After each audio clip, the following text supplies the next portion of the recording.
Learning to lead and motivate others.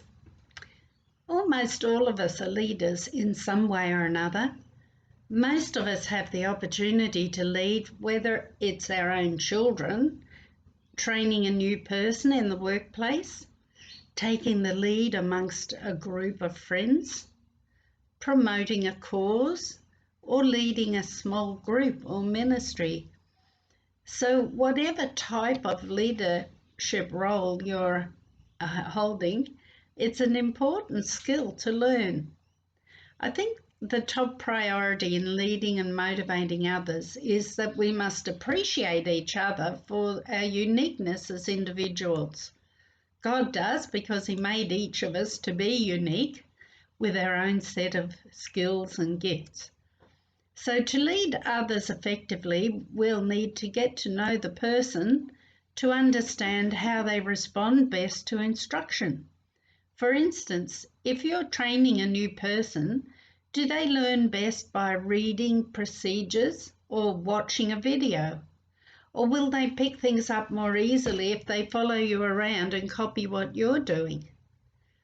Do they respond well to a discussion time where they can ask questions and raise concerns?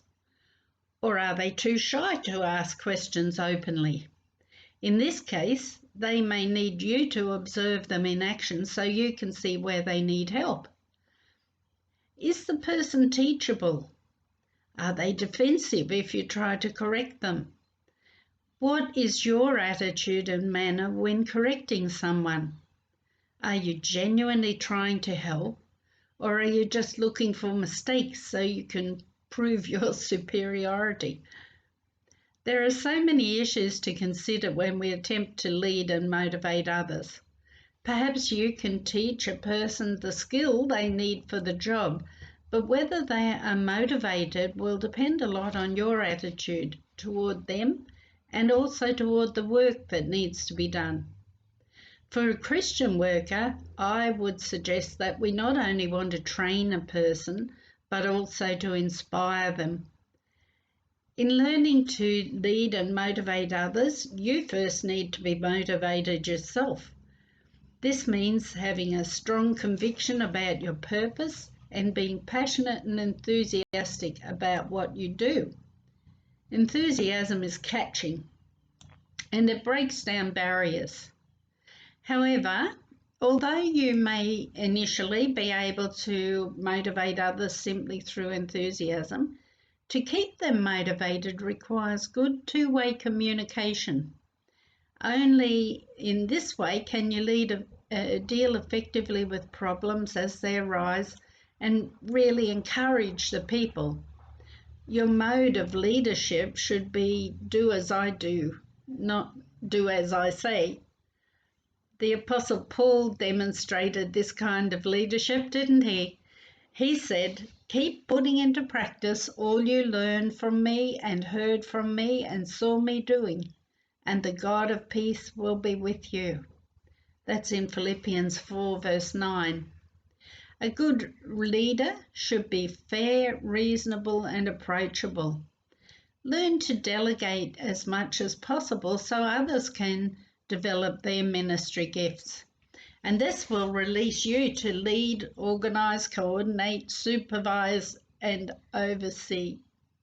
So you have enough to do as the leader. And you can really help people to grow in their ability if you give them room to move.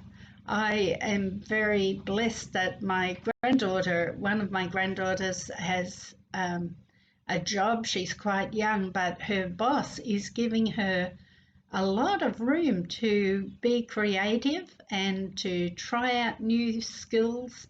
And it's just absolutely wonderful to see her develop in that way.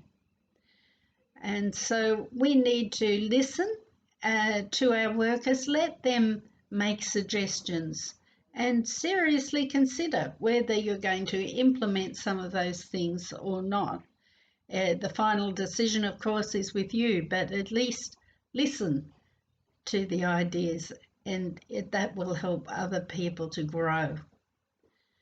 Remember, your people do not necessarily do what you expect, they do what you inspect. I'll see you in the next video.